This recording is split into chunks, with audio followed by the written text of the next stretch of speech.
ওম শান্তি। আজকে 31 ডিসেম্বর 2025 বাবার অমৃত মহাবাক্য শুনব। আজকের মহাবাক্যে বাবা বলেছেন,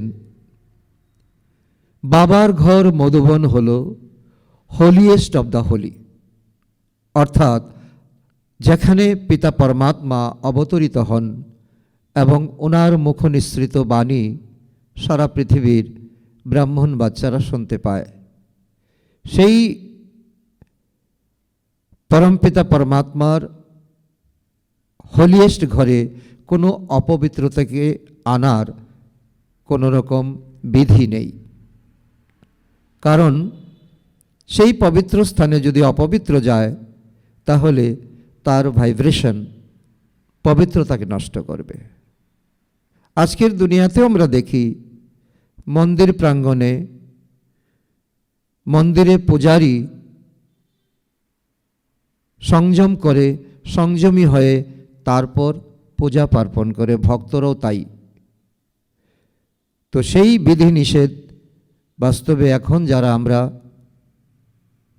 এই ব্রাহ্মণ হয়ে আগামী দিনের দেবতা হতে চলছি, তো আমাদের জীবনে এমন পরিবর্তন বা এমন বিধি নিয়ম অবশ্যই চালু থাকা উচিত। বাবা আরও বলেছেন যে এই সময় আমাদের ঈশ্বরীয় মিশনকে বুঝতে হবে।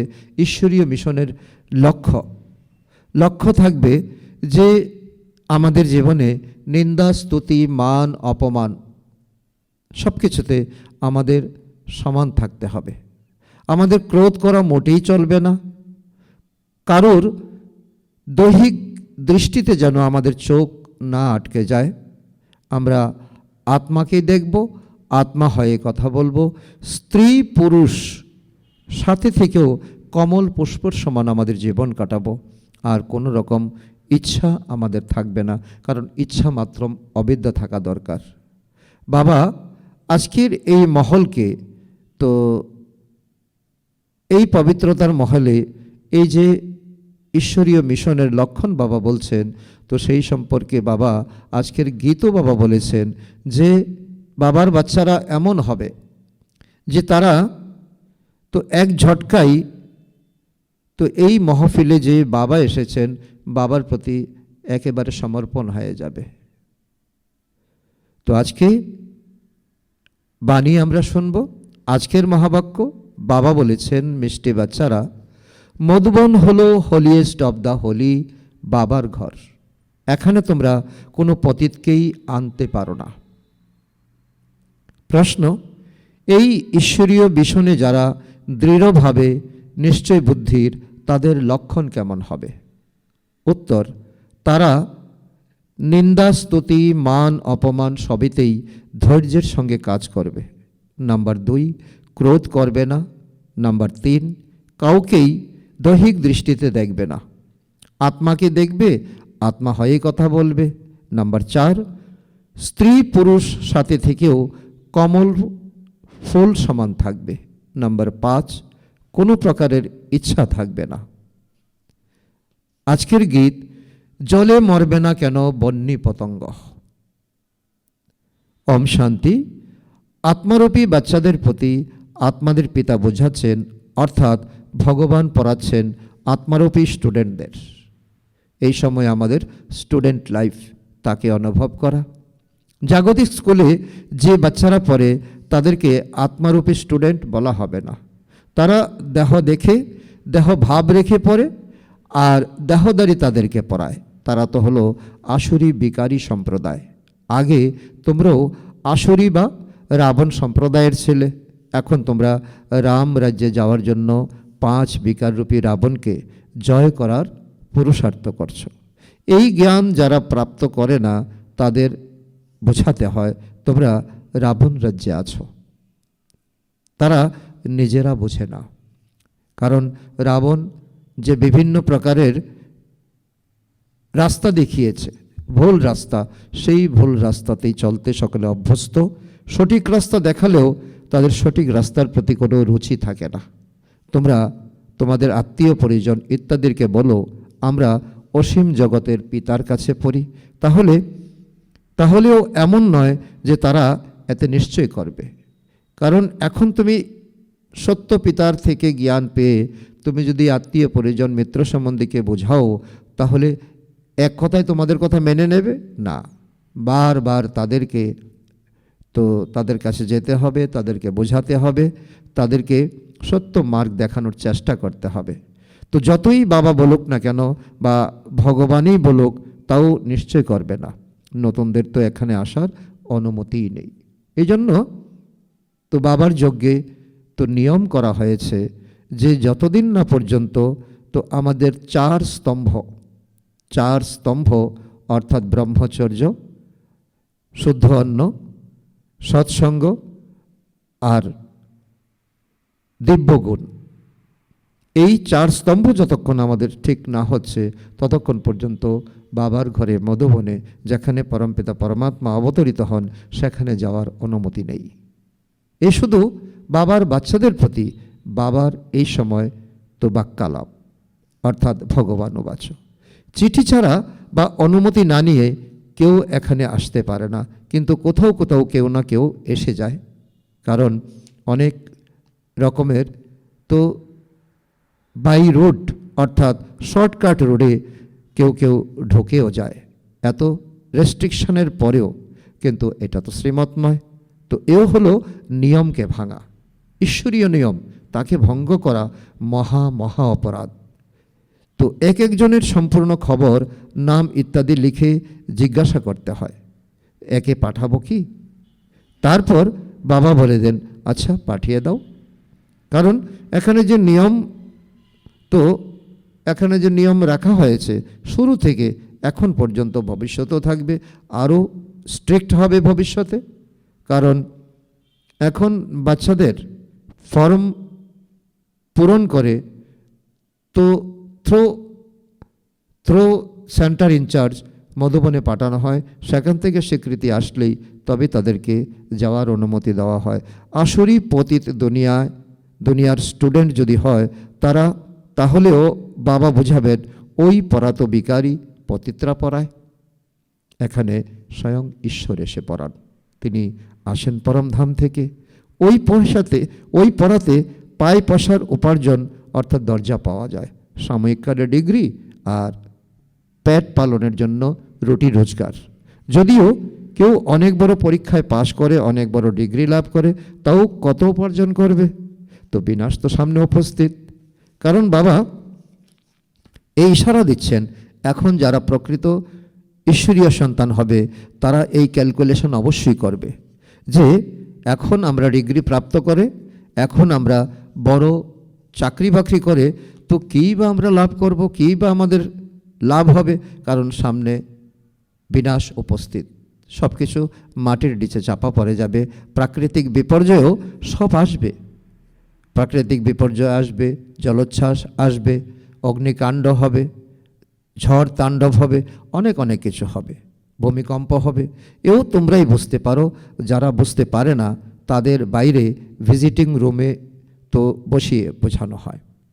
তো বাবা এই তো নিয়মের মধ্যে রাখছেন যে চট করেই কাউকে তো বাবার যেখানে প্র্যাকটিক্যাল ক্লাস করানো হয় সেখানেও যাওয়ার অনুমতি নেই।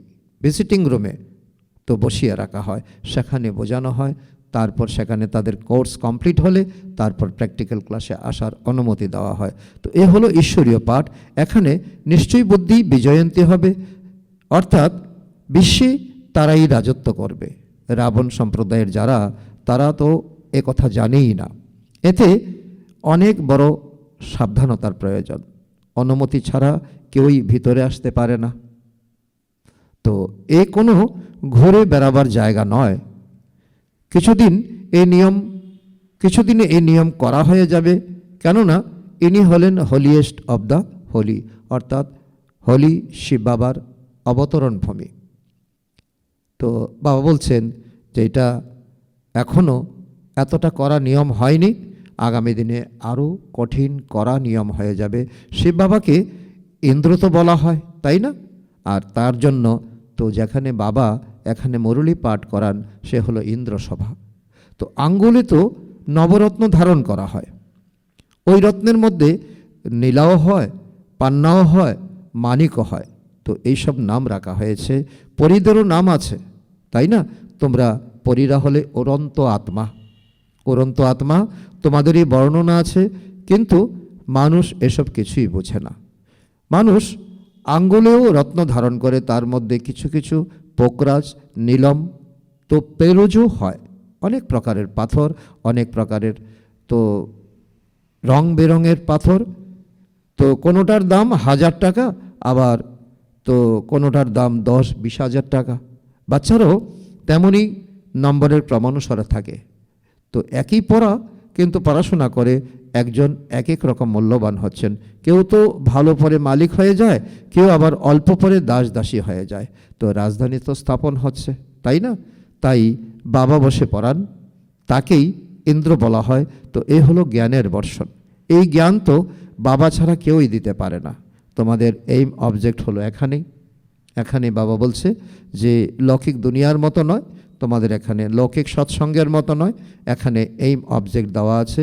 তোমরা নর্থ থেকে নারায়ণ, যখন হাত তোলানো হয় তোমরা তোলো, আমি সূর্যবংশীতে যাব, লক্ষ্মী নারায়ণ হব। তো রাম সীতা হওয়ার জন্য কেউ রাজি নয়। যদি নিশ্চিত হয়ে যায় যে বাবা পড়াচ্ছেন, তাহলে তারা এই পড়াকে আর ছাড়বে না। এখানে নিশ্চয়ই বুদ্ধি বিজয়ন্তী বাবা বারবার আমাদেরকে ইশারা দিচ্ছেন। তো যারা পাথর বুদ্ধি হবে তাদের কখনোই তীর লাগবে না। এখানে এসে তারা চলতে ফিরতে আবার পরে যায়। সেই জন্য বাবা বলে নিশ্চয়ই বুদ্ধিকে আমাদের পাক্কা করা উচিত, কারণ পাথর বুদ্ধি তো আমাদের ছিল দাপর কলিযুগে। এখানে এসে যদি আবারও পাথর বুদ্ধি হয়ে যায়, তাহলে জ্ঞান মার্গে আমরা চলতেই পারবো না। 5 বিকার হলো তো অর্ধেক কল্পের শত্রু দাপর কলিযুগের। তো মায়া তোমাদের দেহবোধে নিয়ে এসে থাপ্পড় মেরে দেয়, তারপর আশ্চর্যবোধ শোনন্তি, কথন্তি আর ভাগন্তি হয়ে যায়। এই মায়া বড়ই প্রবল, এক থাপ্পড়ই ফেলে দেয়। মনে করে যে তো আমরা কখনোই নেমে যাব না, তবুও মায়া থাপ্পড় লাগিয়ে দেয়। এখানে স্ত্রী পুরুষ উভয়কেই পবিত্র বানানো হয়। তো এ তো ঈশ্বর ছাড়া আর কেউ বানাতে পারে না। এ হলো ঈশ্বরীয় মিশন।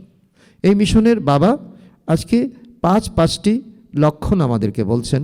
বাবাকে কাণ্ডারি বা মাঝিও বলা হয়, আর তোমরা হলে আত্মারূপী নৌকা। তো এখন এই নৌকা এই ভবসাগর পার দিয়ে এখন সুখের সাগরে কি করে যাবে? কাণ্ডারি আসে সকলের নৌকাকে, আত্মাকে পার করতে। তিনি বলেনও সত্যের নৌকা হেলবে ডুলবে, কখনো ডুববে না।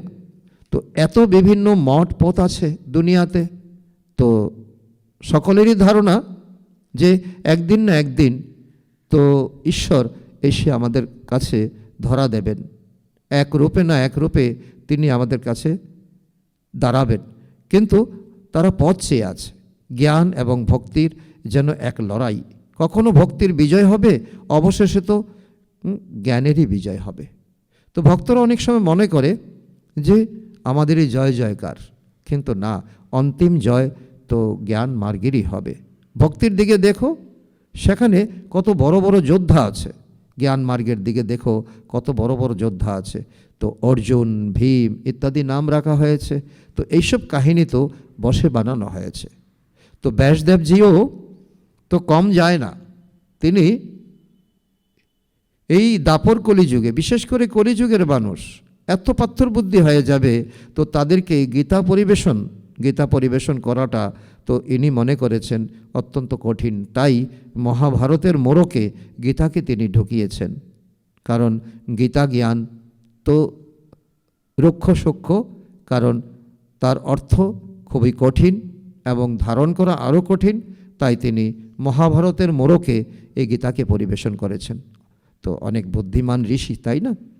তো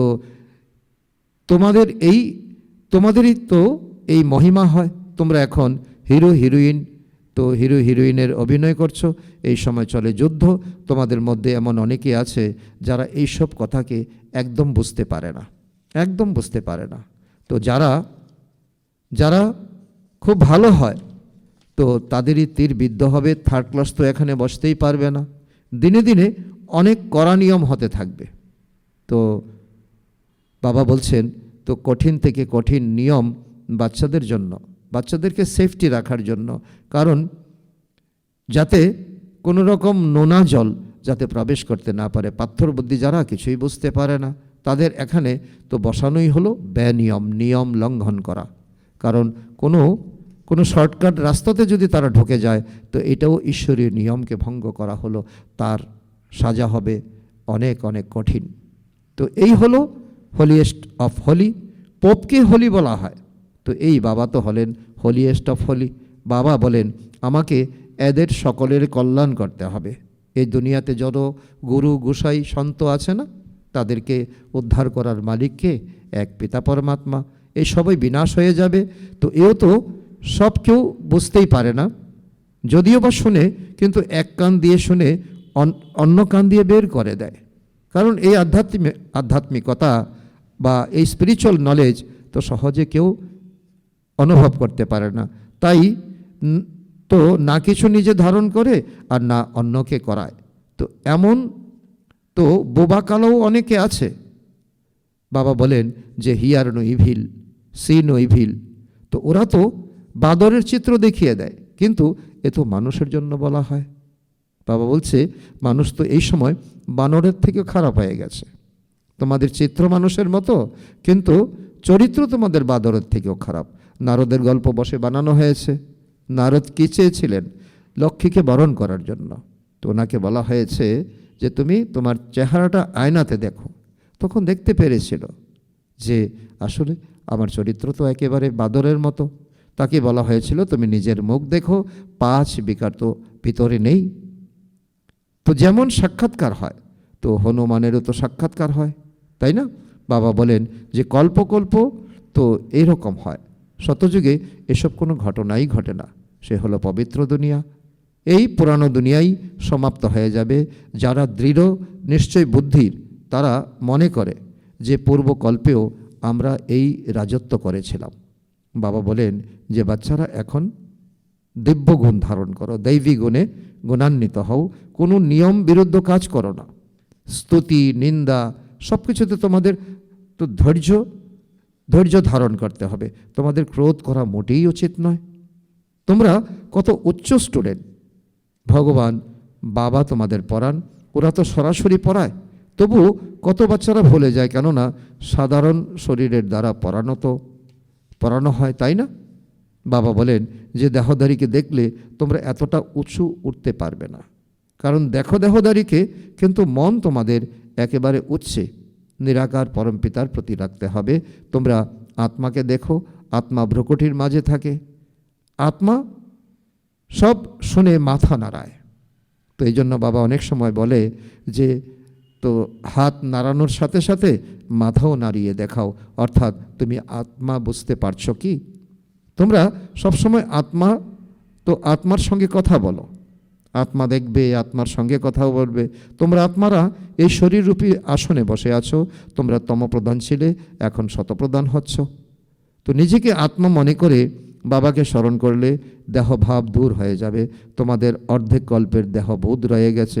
এই সময় সকলেই তো দেহ অভিমানী। তো বাবা এখন বলেন তোমরা দেহি অভিমানী হও। আত্মাই সব কিছু ধারণ করে, খাওয়া দাওয়া সব কিছুই আত্মা করে। তো বাবাকে তো অভোক্তা বলা হয়। অভোক্তা অজনী সম্ভবা। তিনি হলেন নিরাকার, ওনার শরীর নেই, কিন্তু তিনি বলেন আমি তোমাদেরকে বোঝানোর জন্য সেই পরম ধাম থেকে এসে ব্রহ্মার শরীর ধারণ করি, ব্রহ্মার চোখ দিয়ে তোমাদেরকে দেখি, ব্রহ্মার মুখ দিয়ে বলি। এই শরীরধারীরা সব কিছু করে, তিনি কিছুই খান না। তিনি হলেন অভোক্তা, অজন্মা, অজনী সম্ভবা। তাই একই সব লোক অনুকরণ করে। কত মানুষকে ঠকানো হয়। তোমাদের বুদ্ধিতে এখন সম্পূর্ণ জ্ঞান রয়েছে, তাই না? পূর্বকল্পে যারা বুঝেছিল তারাই এখন বুঝবে। বাবা বলেন আমি কল্পে কল্পে এসে তোমাদের পড়াই আর সাক্ষী হয়ে দেখি। পুরুষার্থের নম্বর অনুসারে যারা পড়েছিল তারাই এখন পড়বে। তোমরাই হয়েছিলে, তোমরাই এখন হচ্ছ, আর আগামী দিনে তোমরাই দেবী দেবতার পদ ধারণ করবে। এতে সময় লাগে, ধৈর্য ধরতে হবে। বলা হয় কলিযুগ এখনও 40,000 বছর বাকি আছে, তাহলে তো ঘোর অন্ধকারে আছে, তাই না? তো এটা হলো ভক্তি মার্গের ফর্মুলা। জ্ঞান মার্গের ফর্মুলা তাই নয়। বাবা বলছে এখন সময় অতি নিকটে, কারণ এখন এই দুনিয়া বিনাশ হবে। আর ভক্তিতে বলছে 40,000 বছর বাকি আছে। তো একেই অজ্ঞান অন্ধকার বলা হয়। ভক্তি মার্গ আর জ্ঞান মার্গে রাত্র দিনের তফাৎ, এও বোঝার মতো কথা। বাচ্চাদের খুব খুশিতে ডুবে থাকা উচিত। তোমাদের সব কিছুই আছে, আর কোনো ইচ্ছাই বাকি নেই। তোমরা জানো যে পূর্বকল্পের মতো আমাদের সব কামনা পূরণ হয়, তাই তোমাদের উদর পূরণ থাকে। যাদের জ্ঞান নেই তাদের উদর পূরণ হয়ই না। বলা হয় খুশির মতো খারাপ খাবার নেই। আর তোমরা এখন আত্মার ভোজন পাচ্ছ, খুশি তোমাদের জীবনের অনেক বড় এক প্রাপ্তি। এখানে জন্মান্তরের জন্য রাজত্ব পাওয়া যায়, 21 জন্মের জন্য।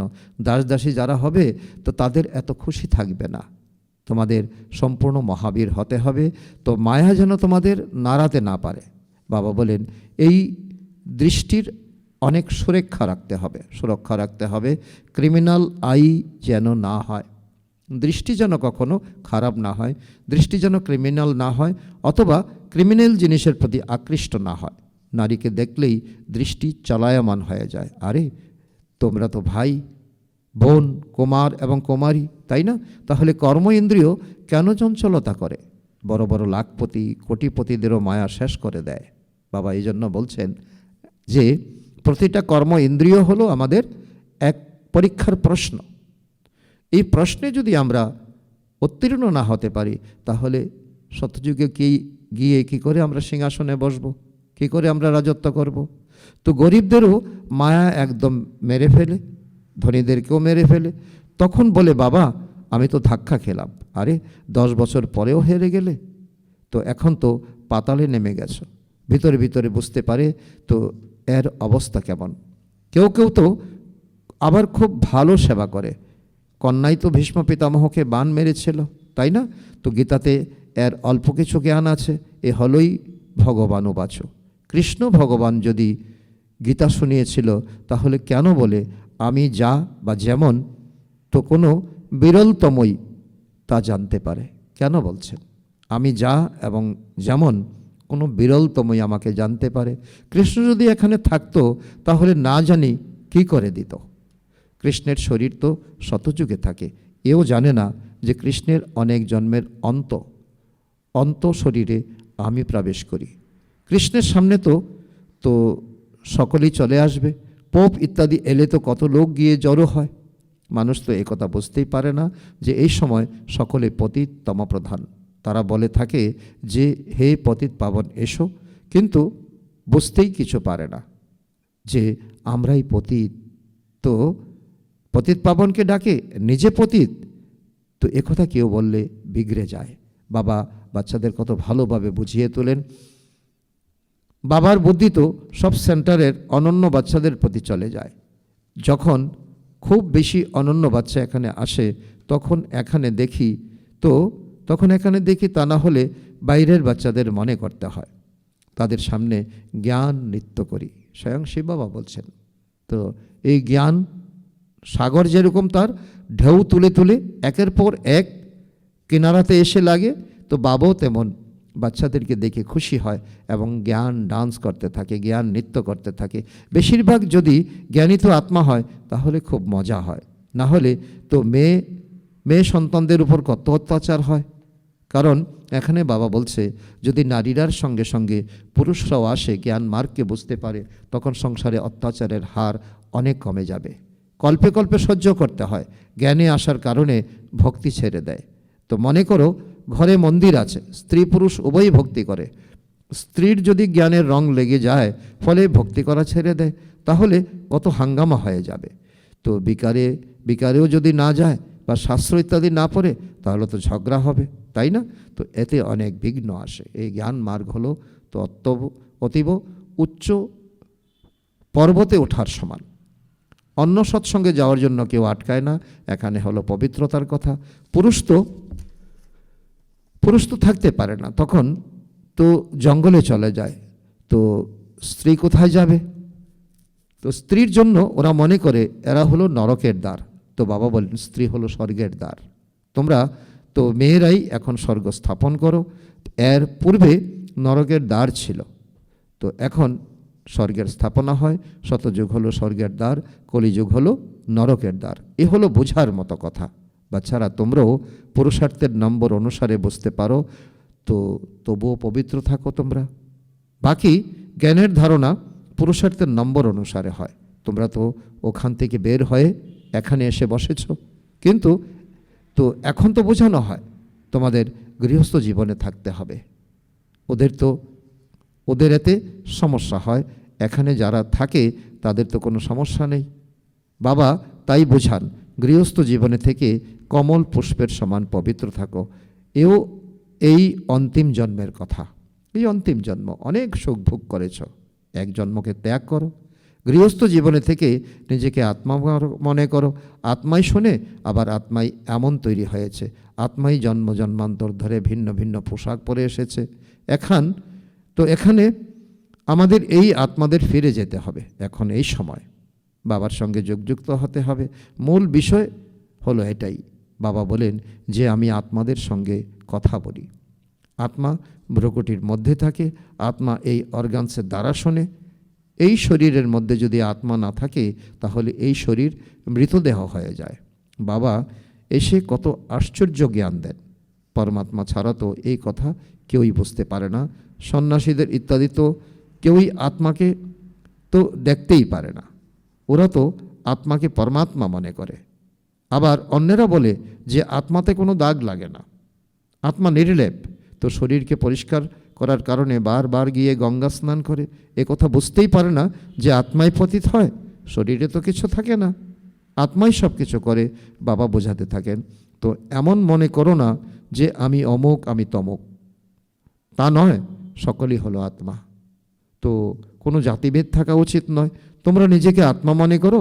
গভর্নমেন্ট বিশেষভাবে কোনো ধর্মকে মানে না, তো এই সব ধর্ম তো হলো দেহের, কিন্তু সমস্ত আত্মাদের বাবা তো হলো একজনই। আত্মাকে তো দেখতে হবে না, এটাই হলো পুরুষার্থ। সকল আত্মার স্বধর্ম হলো শান্ত। আচ্ছা, মিষ্টি মিষ্টি হারানিধি বাচ্চাদের প্রতি মাতা পিতা বাপ দাদার স্মরণের স্নেহ সুমন, সুপ্রভাত ও নমস্কার। আত্মাদের পিতা তার আত্মারূপী সন্তানদের জানাচ্ছেন নমস্কার। আমরা আত্মারূপী সন্তানরা আমাদের মাতা পিতা বাপদাদাকে জানাই স্মরণের স্নেহ সুমন, সুপ্রভাত ও নমস্কার। ধারণার জন্য মুখ্য সার: 1 নম্বর, যে কথা কাজের নয় তা এক কান দিয়ে শুনে অন্য কান দিয়ে বের করে দিতে হবে। কোনো খারাপ কথা শুনবে না। বাবা যে সকল শিক্ষা দেন তাকে ধারণ করতে হবে। নাম্বার 2, জাগতিক কোনো ইচ্ছা রাখবে না। দৃষ্টির অনেক সুরক্ষা করতে হবে। দৃষ্টি যেন ক্রিমিনাল না হয়, কোনো কর্ম ইন্দ্রিয়ই যেন চলায়মান না হয়। তোমাদের সর্বদা খুশিতে ভরপুর থাকতে হবে। বরদান: মায়ার খেলাকে সাক্ষী হয়ে দেখে সদা নির্ভয় মায়াজিত ভব। বাচ্চারা, সময় প্রতি সময় যেরকম তোমাদের স্টেজ উন্নতি করতে থাকছে, তো এরকম এখন মায়ার আক্রমণ যেন না হয়। মায়া নমস্কার করতে আসবে, আক্রমণ করতে নয়। যদি মায়া এসেও যায় তাহলে তাকে খেলা মনে করে দেখো, এরকম অনুভব হবে যেন সাক্ষী হয়ে তো লৌকিকের ড্রামা দেখছো। মায়ার যেরকমই ভয়ঙ্কর রূপ হোক, তোমরা তাকে খেলনা আর খেলা মনে করে দেখবে, তাহলে অনেক মজা আসবে। তাহলে তাকে তো দেখে ভয় পাবে না বা ঘাবড়েও যাবে না। তো যে বাচ্চারা সদা খেলোয়াড় হয়ে সাক্ষী হয়ে মায়ার খেলা দেখে, তারা সদা নির্ভয় আর মায়াজিত হয়ে যায়। আজকের স্লোগান: এমন স্নেহের সাগর হও যে ক্রোধ নিকটে আসতেও পারবে না। আজকের অব্যক্ত ইশারা: এখন সম্পন্ন বা কর্মাতীত হওয়ার ধন লাগাও।